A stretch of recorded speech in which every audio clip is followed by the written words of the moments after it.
Assalamualaikum warahmatullahi wabarakatuh. Innal hamdalillah nahmaduhu wa nasta'inuhu wa nastaghfiruh wa na'udzu billahi min shururi anfusina wa min sayyiati a'malina.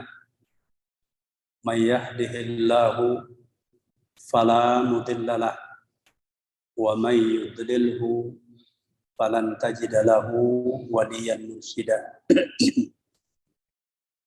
Wa ashhadu an la ilaha illallah wahdahu la syarika lah wa ashhadu anna Muhammadan abduhu wa rasuluh alladzi la nabiyya ba'dahu. Allahumma salli wa sallim wa barik ala nabiyyina Muhammadin wa ala alihi wa ashabihi wat tabi'in wat tabi'it tabi'in wa man tabi'ahum bi ihsanin ila yaumiddin. Qala Allah tabaraka wa ta'ala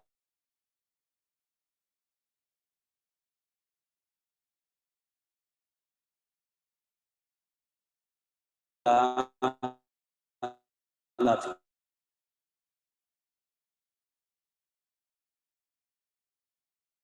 kitabihil karim ya ayyuhalladzina amantunna illa wa antum muslimun ya minha zawjaha wa batha minhuma rijalan katsiran wa nisaa wattaqullaha alladzi tasaaluna bihi wal arham innallaha kana 'alaikum raqiba ya ayyuhalladzina amanu taqullaha wa qulu qawlan sadida yuslih lakum a'malakum wa yaghfir lakum dhunubakum wa may yuti'illaha wa rasulahu faqad faza fawzan 'azima. أما بعد فإن أصدق الكلام كلام الله وخير الهدي هدي محمد صلى الله عليه وسلم وشر الأمور محدثاتها وكل محدثة بدعة وكل بدعة ضلالة وكل ضلالة في النار. Para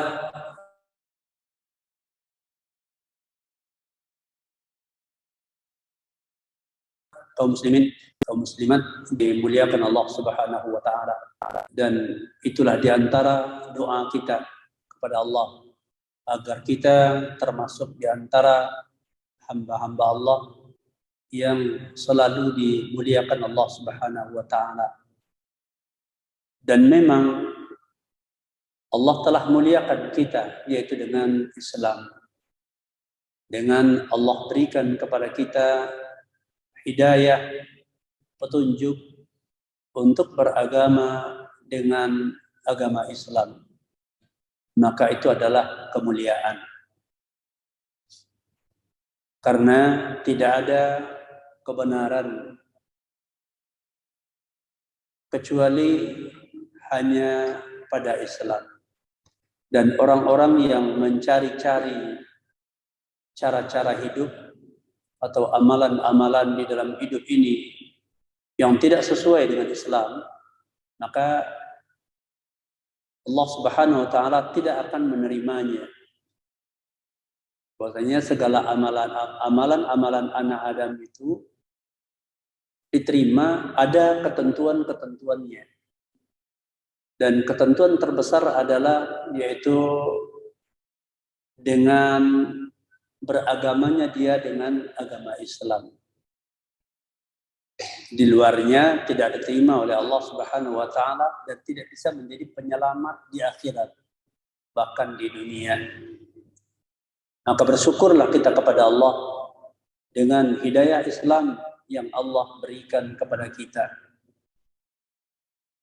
Salawat beriring salam kita tujukan kepada Rasulullah sallallahu alaihi wasallam dan juga kepada keluarga beliau, para sahabat-sahabat beliau seluruhnya, para tabi'in, para tabi'ut tabi'in, dan kepada segenap kaum muslimin, kaum muslimat yang mereka selalu berusaha untuk meneladani yaitu Rasulullah sallallahu alaihi wasallam dan para sahabatnya di dalam beragama ini dengan cara mengikuti atau cara mengambil petunjuknya yang baik melalui bimbingan para ulama. Dikarenakan ulama lah yang dikatakan sebagai pewaris Nabi, di mana Nabi tidak mewariskan harta, tidak mewariskan dinar dan dirham. Nabi mewariskan ilmu. Maka barang siapa yang mengambil warisan ini, tentu dari ahli warisnya, dari para ulama, maka dia telah mengambil yaitu bahagian yang terbaik ya di dalam hidup ini. Kaum muslimin dan kaum muslimat, para hadirin jamaah salat maghrib yang dimuliakan Allah Subhanahu wa taala.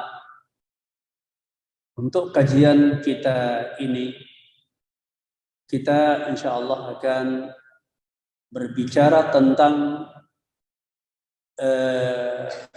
bagaimana hakikat daripada amal-amal kita ini, baik yang terkait dengan ibadah kepada Allah atau yang berkaitan dengan muamalah baina ibadillah, dengan hamba-hamba Allah. Nah, bagaimana hakikat daripada amal kita ini dan bagaimana agar amal itu memang bisa menjadi bekal buat kita. Ya, menjadi bekal buat kita, menjadi modal bagi kita, ya, agar kita selamat dunia akhirat dan terutama adalah yaitu kehidupan akhirat. Karena kehidupan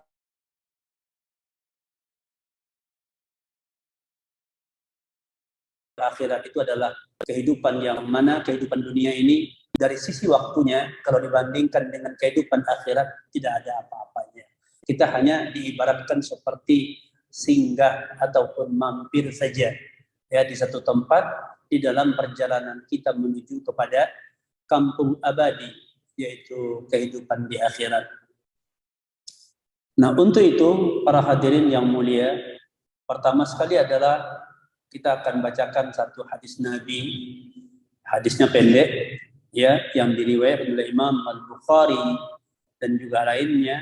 Nabi bersabda, innamal a'malu bil khawatim. Ya, mungkin kita rata-rata sudah dengar ya hadis ini, innamal a'malu bil khawatim. Bahwasanya amalan-amalan anak Adam ini itu tergantung pada yang akhir. Ya, tergantung pada yang akhir. Jadi berarti ini adalah sebuah perjalanan dan perjuangan. Ya, sebuah perjalanan dan perjuangan, yaitu untuk mempertahankan amal-amal yang baik. Baik itu dalam artian yaitu yang dilandasi dengan keikhlasan karena Allah semata-mata, dan yang dijalankan adalah yang sesuai dengan syariat yang Allah turunkan, yang dicontohkan oleh Nabi, ya, dan kemudian terpelihara dari perkara-perkara yang merusaknya agar tersimpan jazanya, pahalanya, dicatat pahalanya untuk bekal hari depan kita. Nah, itu kita bagaimana mempertahankannya begitu sampai kita bisa mendapatkan di akhirnya amal-amal kita atau kita ini tetap pada posisi sebagai seorang hamba yang di mata Allah atau kepada Allah adalah hamba yang baik, hamba yang selalu beramal dengan amal-amal yang menjadikan Allah ridho.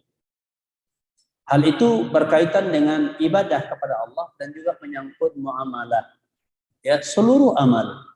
Dan Nabi mengatakan innamal a'mal, seluruh berarti ya, hanya saja amalan apa saja itu semuanya tergantung nanti pada akhirnya. Ya. Jadi amal itu satu sama lainnya saling menopang dan pada akhirnya targetnya adalah husnul khatimah. Ya, akhir hidup kita berada dalam keadaan ridha Allah Subhanahu wa taala. Nah, di sini karena yang kita upayakan dalam hidup ini adalah mempertahankan yaitu kebaikan-kebaikan yang kita laksanakan dan kemudian melakukan perubahan atas keburukan-keburukan kita masa lalu, ya, kita berpindah, kita berubah, kita bertaubat dan menjadi lebih baik ke depan. Nah, dalam hal ini orang-orang yang mungkin hari ini merasakan bahwa dia berada di atas kebaikan, alhamdulillah, ya, berada di atas agama Islam, berada di atas tauhid, berada di atas sunnah Rasulullah, berada di atas ketaatan. Dia nggak boleh tertipu dengan kebaikannya, karena perjalanan masih tersisa ke depan. Kita belum sampai di garis finish dan keadaan bisa saja berubah. Inilah yang harus kita waspadai sehingga kita tidak tertipu.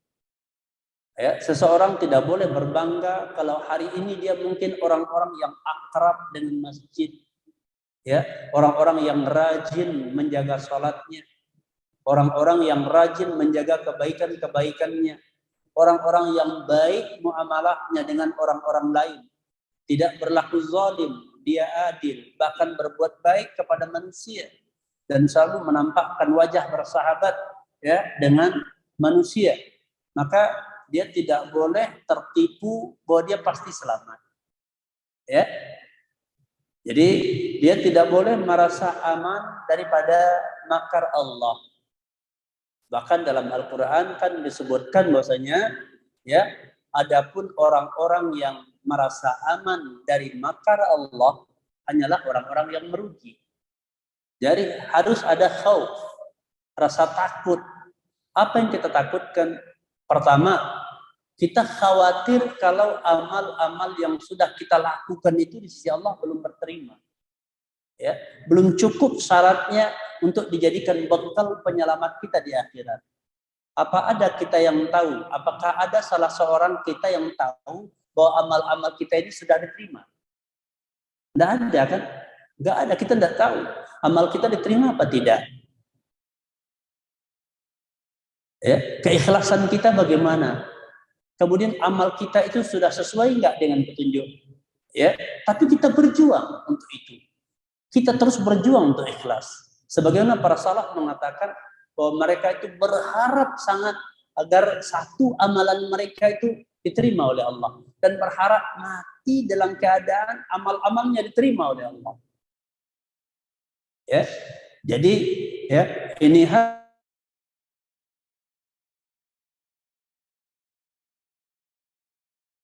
yang perlu tertanam dalam diri kita, mungkin pada akidah kita, ya, ada masalah pada jiwa kita. Kenapa kita merasa aman? Ya, bahwasanya kita ini akan seolah-olah pasti berhasil, apalagi sampai melihat orang lain mungkin jauh di bawah, dianggap rendah, dianggap salah, dianggap sesat, cuman dengan merasakan bahwa kita ini sudah pasti selamat. Tidak. Ya, kebenaran adalah kebenaran, kesalahan adalah kesalahan. Namun orang yang berbuat benar hari ini mungkin berubah, dan orang yang hari ini berbuat keburukan juga mungkin berubah.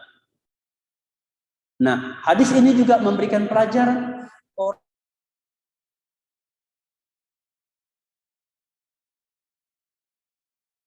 orang-orang yang sadar dan kemudian dengan berbagai dosa dan kesalahan nggak boleh putus asa, ya, tidak boleh putus asa. Wala yaqnatu min rahmatillah, ya, illa dhalun, dan tidaklah putus asa dari rahmat Allah kecuali orang-orang yang tersesat. Ya, jadi hadis ini makanya sebagai peringatan sekaligus sebagai kabar gembira, peringatan untuk orang-orang yang sudah baik, alhamdulillah, agar dia tidak tertipu dan tidak merasa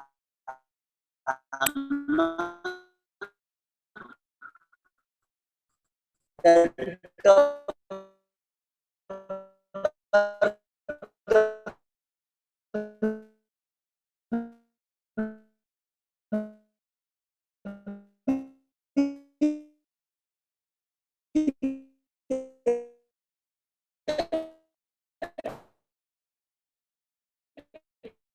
bagi orang yang masa lalu dengan dosa dan kesalahan, Anda masih punya waktu. Ya, Anda masih punya waktu, punya kesempatan untuk berubah.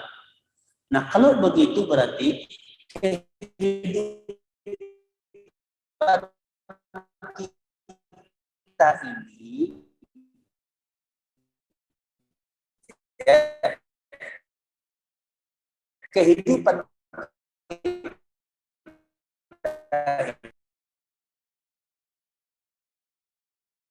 yang panjang sehingga tidak ada jarak antara dia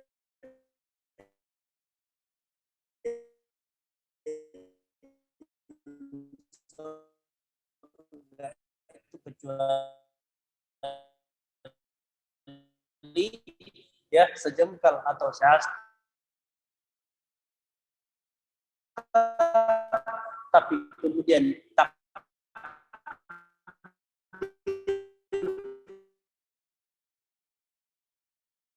telah mendahului dia.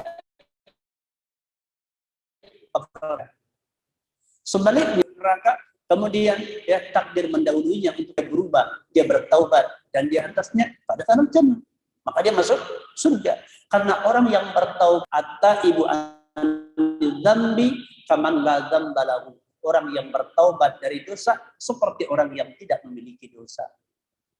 Nah, untuk begini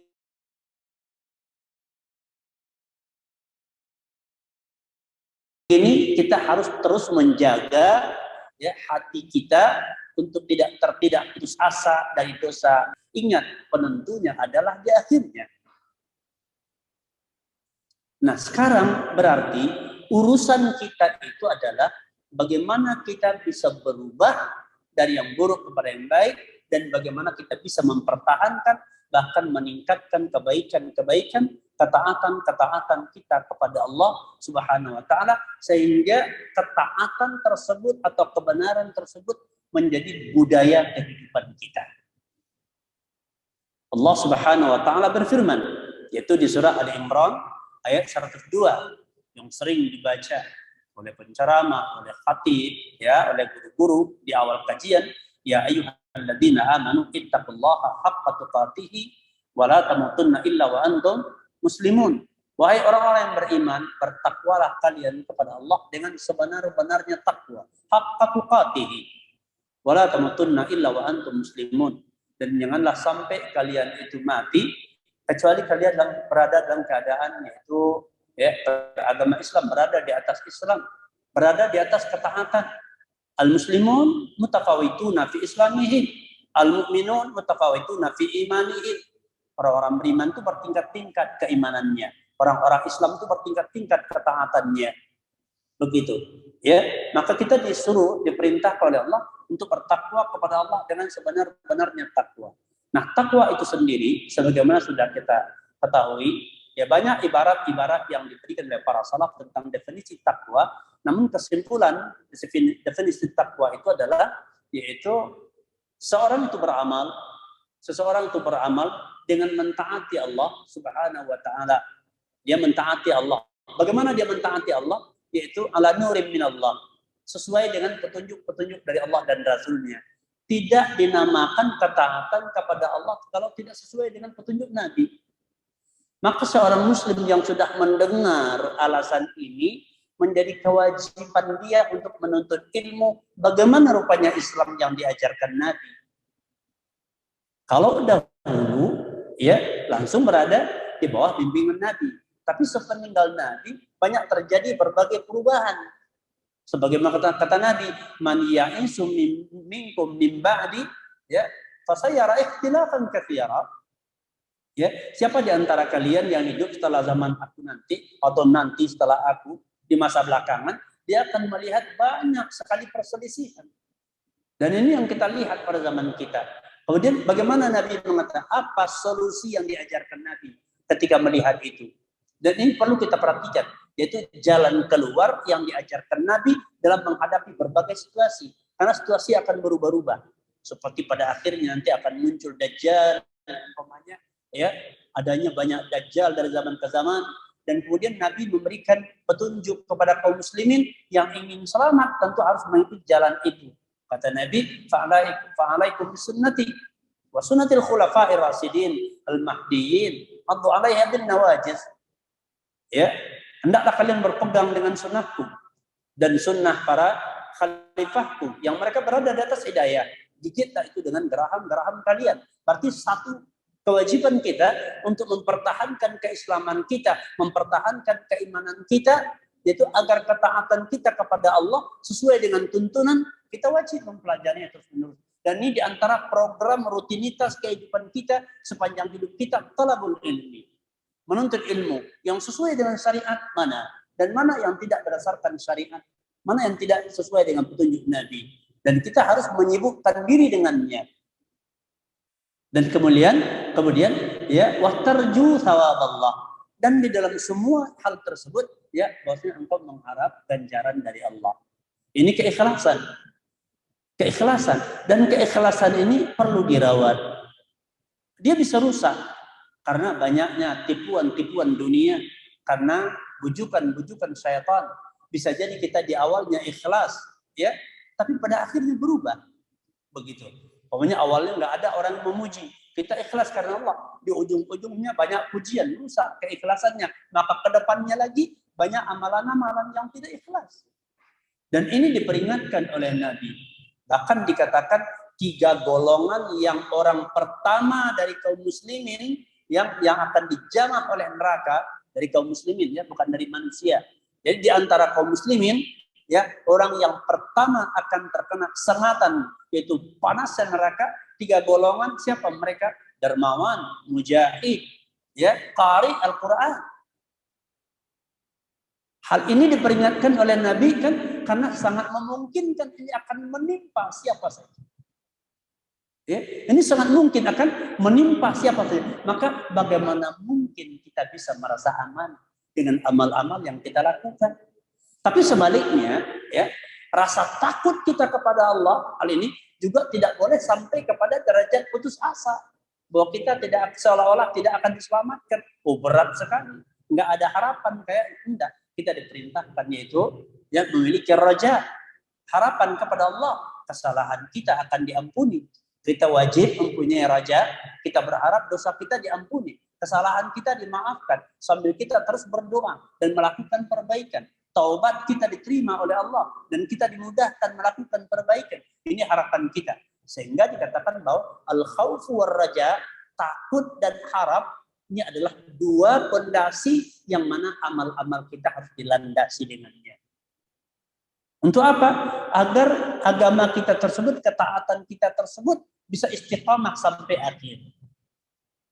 Begitu. Nah, jadi kemudian bertakwalah kamu kepada Allah. 1, melaksanakan perintah. Yang kedua, meninggalkan kemaksiatan. Meninggalkan ya pelanggaran, meninggalkan syirik, ya, pindah kepada tauhid, meninggalkan bid'ah, mengikuti sunnah Nabi, meninggalkan maksiat, kemudian taat kepada Allah. Begitu. Itu semua juga berdasarkan ilmu. Berarti apa? Agama ini butuh ilmu. Agama butuh ilmu, butuh terus belajar. Sampai Nabi mengatakan, ya, jalan menuntut ilmu adalah mempermudah ke surga. Man salaka tariqan yaltamisu fihi ilman sahhalallahu bihi lahu tariqan ilal jannah. Siapa yang menempuh satu jalan untuk menuntut ilmu, maka Allah akan mudahkan dengan jalan ke surga. Karena dengan ilmu orang bisa taat kepada Allah. Dengan ilmu orang bisa tegak di atas syariat ini. Bahkan dengan ilmu kita tahu mengerti hukum-hukum yang berkaitan dengan bagaimana meraih keikhlasan. Begitu. Ya, jadi melaksanakan perintah-perintah Allah, meninggalkan kemaksiatan. Ini berkaitan dengan hablum minallah, ibadah kepada Allah, menunaikan hak-hak Allah, juga berkaitan dengan hablum minannas, menunaikan hak-hak manusia. Terkadang kaum muslimin dan kaum muslimat yang dimuliakan Allah, kita sebahagian, ya, mungkin fokus kalau dalam masalah ibadah, masalah ya ketaatan kepada Allah, punya perhatian, rajin ke masjid, iya, rajin infak, iya, rajin baca Quran, iya, berlomba-lomba untuk haji dan umroh, iya, betul. Kenapa? Ini ibadah kepada Allah. Tapi terkait muamalah kadang-kadang kita lalai. Kita banyak zalim kepada orang. Utang nggak mau bayar, mudah berbohong, mudah khianat, mudah nipu orang. Ya kan? Ini banyak menimpa kita manusia. Besar perhatian dalam bab ibadah, tapi nggak punya perhatian, kecil perhatian dalam bab muamalah. Padahal kalau terkait dengan hak Allah, taubatnya lebih mudah. Bagaimana? Ya, kita tinggalkan kemungkaran tersebut, kita menyesal sudah jatuh kepada kemungkaran, bertekad tidak akan kembali lagi, mohon diterima Allah, udah cukup. Hak manusia enggak, tambah satu lagi syaratnya, selesaikan urusan kita dengan manusia. Ini umpaya, kehormatan dia sudah kita koya dengan ghibah, dengan fitnah. Semana kita menyelesaikan dengan dia? Tidak gampang, butuh keberanian, ya. Nggak boleh gengsi-gengsi. Kadang-kadang orang sadar salah, sudah menzalimi orang, dan mau taubat, tapi urusan kepada manusianya nggak berani. Kenapa? Gengsi. Ya, apalagi dosa sudah mengajarkan keburukan kepada orang. Ini mah berbahaya. Begitu. Ya, jadi terkait juga masalah muamalah, dan ini harus dibersihkan. Kemudian haqqa tuqatihi, ya, takwa yang sebenar-benarnya disebut oleh para ulama tafsir, maksudnya adalah istimror, yaitu terus di atas ketakwaan itu sepanjang saat. Ya, bukan merasa kita sudah banyak ibadah udah selesai. Bahkan disebut oleh Nabi, amalan yang paling dicintai oleh Nabi yang sifatnya mudawamah, terus menerus, walau sedikit, tapi terus, daripada dia bandingkan dengan kejutan-kejutan. Kalau Ramadan semangat sholatnya besar, puasa, semangat salat sunnah, tarawih, apalagi 10 terakhir, nggak tidur-tidur, namatkan Al-Quran selama Ramadan tak berapa kali, banyak. Lewat Ramadan, ya sudah selesai urusan seolah-olah. Kenapa? Macam udah dapat malam qadar, udah selesai, tinggal menunggu meninggal aja. Ya, ini bukan metode yang sesuai dengan petunjuk ya Al-Quran dan Sunnah.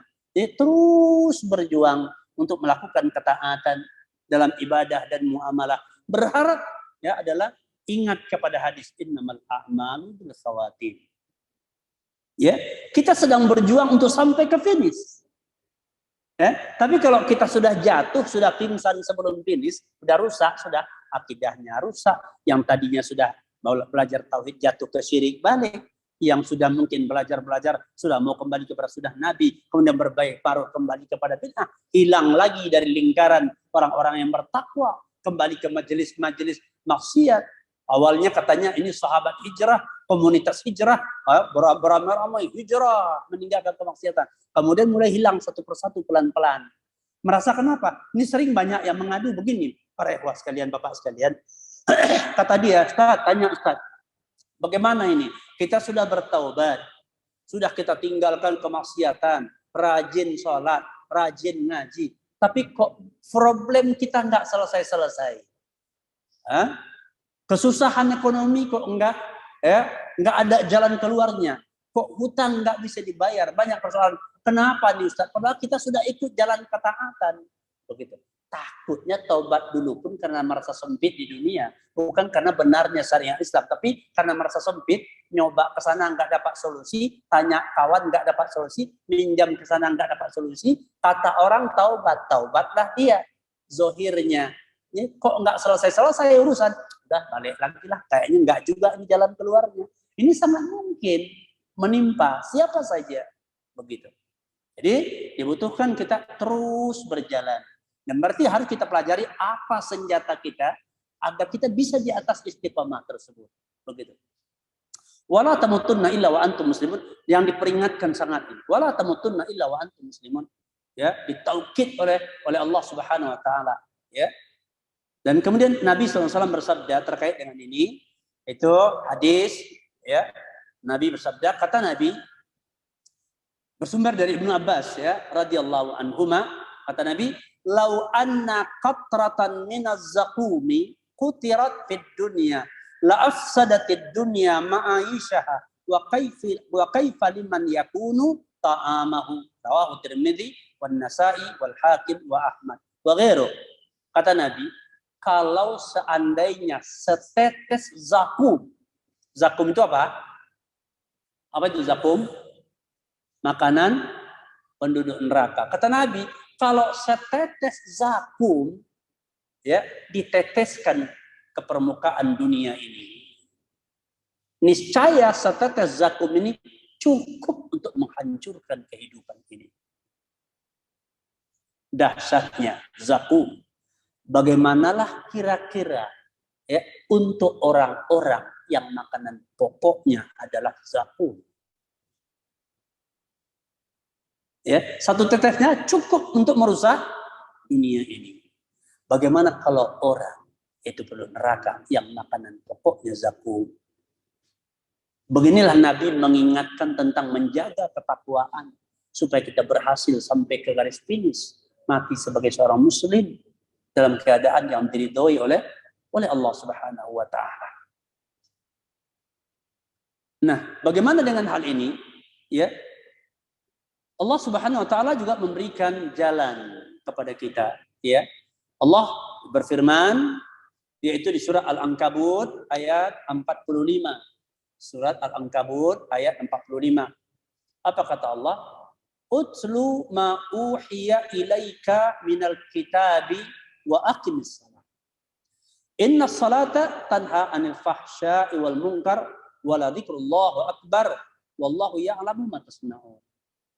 Allah mengatakan, bacalah oleh engkau wahai Muhammad apa yang diwahyukan kepadamu dari kitab dan tegakkan olehmu salat. Sesungguhnya salat bisa mencegah orang dari perkara yang keji dan mungkar. Dan untuk berzikir kepada Allah adalah perkara yang lebih besar. Dan Allah Maha mengetahui apa yang kalian kerjakan. Nah, para ulama tafsir, di antara Syekh Abdul Rahman As-Sa'di menjelaskan tentang yaitu ya tilawatul kitab. Jadi perintah ini kan perintah kepada Nabi. Nabi diperintah begitu kan. Bacalah olehmu wahai Muhammad apa yang diwahyukan kepadamu dari kitab, yaitu Al-Qur'an. Ya. Nah, perintah kepada Nabi berlaku untuk umatnya kecuali perkara yang dikhususkan untuk Nabi. Maka kita diperintah untuk membaca kitab. Apa yang dimaksud dengan tilawatul kitab? Tilawah ya, kitab. Apa yang dimaksud? Para ulama mengatakan yang dimaksud dengan tilawatul kitab adalah membaca lafaz-lafaznya seperti yang biasa kita lakukan. Ya, banyak untuk membaca Al-Qur'an. Kemudian membaca makna-maknanya, mempelajari hukum-hukumnya, melaksanakan perintah dan meninggalkan larangan. Ini yang dimaksudkan dengan tilawatul kitab yang sesungguhnya, bukan sekadar membaca. Jadi berarti ya, perintah membaca kitab itu perintah untuk menegakkan Islam itu sendiri secara utuh. Karena pedoman dalam menegakkan Islam ya kitab beserta yaitu sunnah Rasulullah Sallallahu Alaihi Wasallam. Artinya apa? Mempelajari kitab beserta kandungannya, artinya mempelajari ya Islam, mempelajari syariat Islam.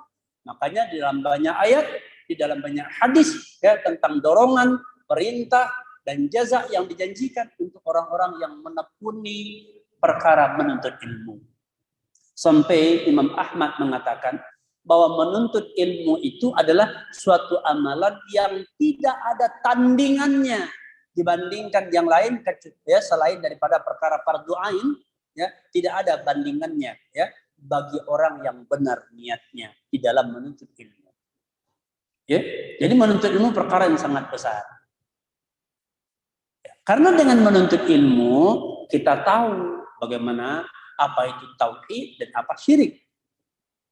Karena orang yang beribadah kepada Allah kalau jatuh kepada syirik besar, ibadahnya tidak diterima. Dosanya tidak terampuni.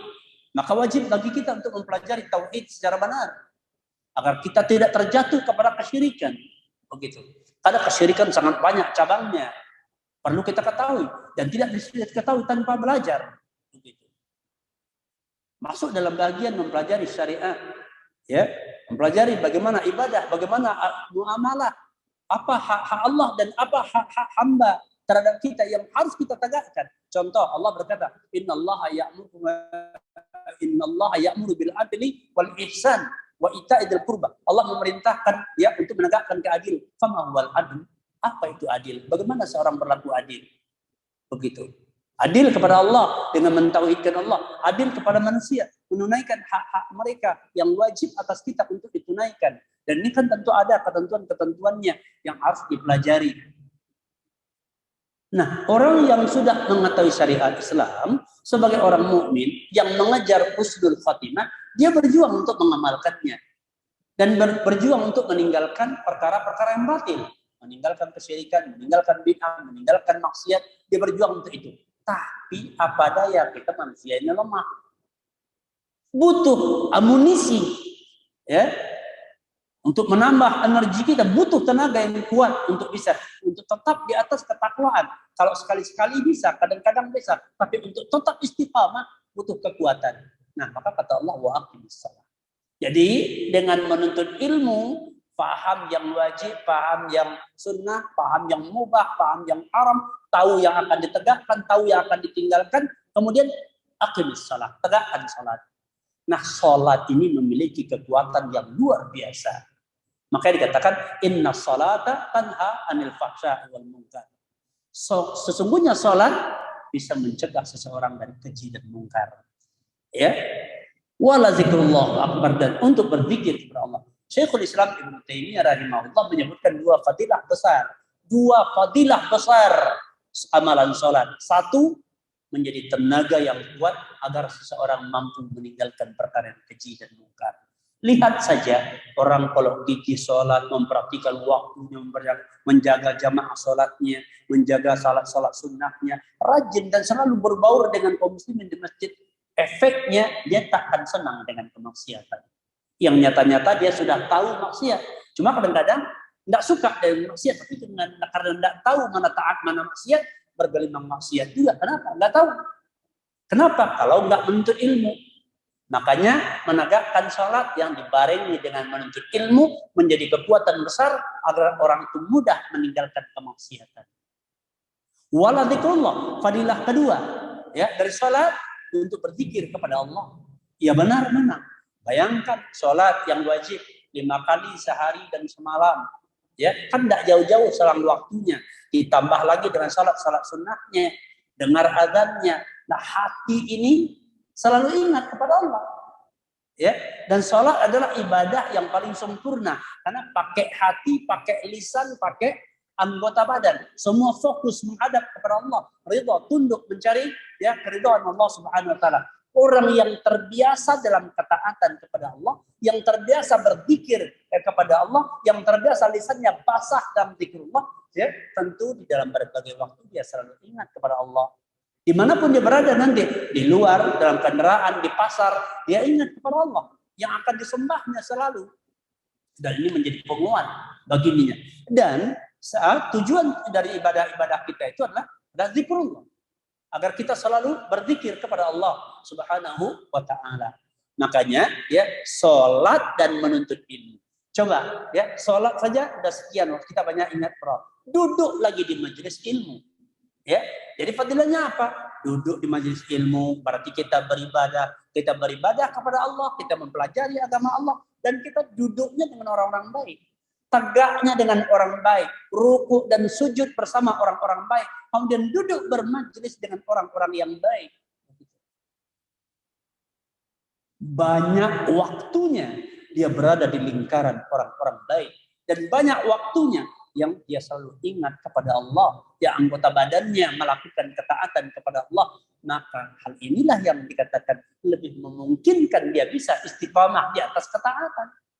Tapi kalau orang yang hari-hari duduknya cuma nonton Piala Dunia, cuma nonton bulu tangkis dunia, cuma menengok musik di berbagai apanya yang bermacam ragam musik dengan alasan mungkin hiburan, perlu refreshing, dan Nabi mengatakan sholat itu refreshing.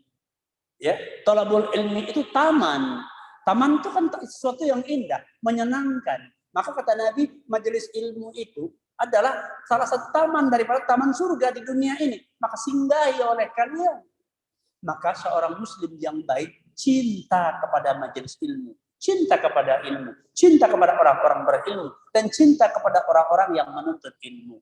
Inilah pengaruh sholat dan menuntut ilmu kepada jalan kehidupan, yang mana kita diperintahkan untuk bertakwa kepada Allah sepanjang saat. Kenapa? Karena tak seorang pun tahu kapan nyawanya akan dicabut, kapan kematiannya.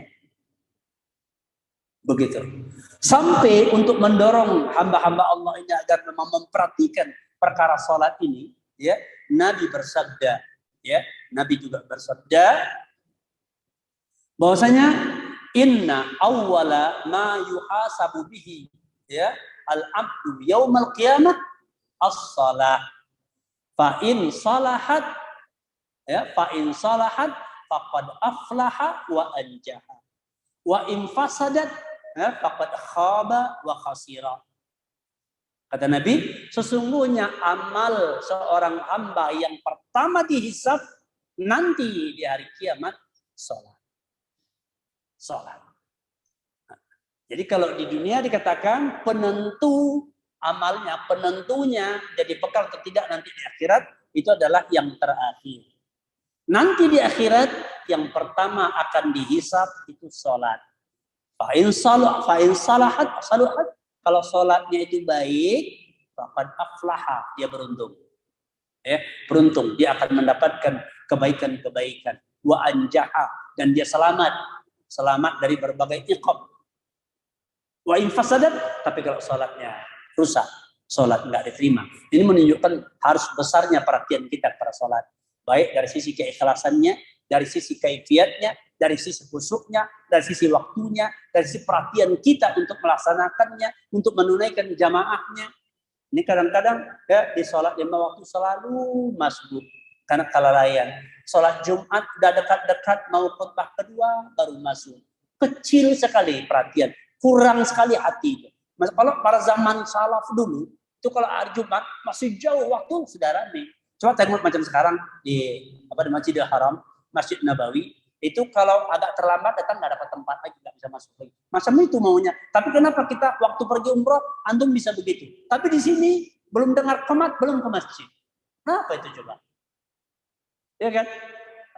Nah, ini perlu kita perbaiki. Ini usaha kita, ya, memperbaiki diri, kemudian mempertahankan kebaikan.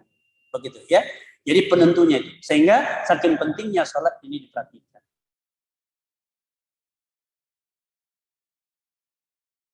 Inilah kuncinya, ya. Masuk waktu, ya kan? Kita dipermudah oleh Allah, dimudahkan oleh Allah jalan kita untuk menjadi orang yang bisa menjaga ketaatan kepada Allah dengan selalu memiliki sifat khauf dan raja dalam menegakkan agama Allah. Semoga terpelihara dia kita sampai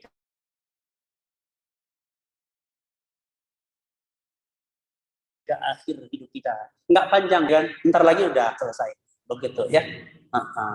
Jadi oleh sebab itu kita mohon, kita meminta, kita berdoa semoga Allah memudahkan, ya, karena doa adalah merupakan senjata utama orang-orang beriman. Demikian, wabillahi taufiq wal hidayah. Subhanakallahumma wa bihamdika asyhadu an la ilaha illa anta astaghfiruka wa atubu ilaik. Wa sallallahu wasallam ala nabiyyina Muhammadin wa ala alihi wa sahbihi ajmain walhamdulillahi rabbil alamin. Assalamualaikum warahmatullahi wabarakatuh.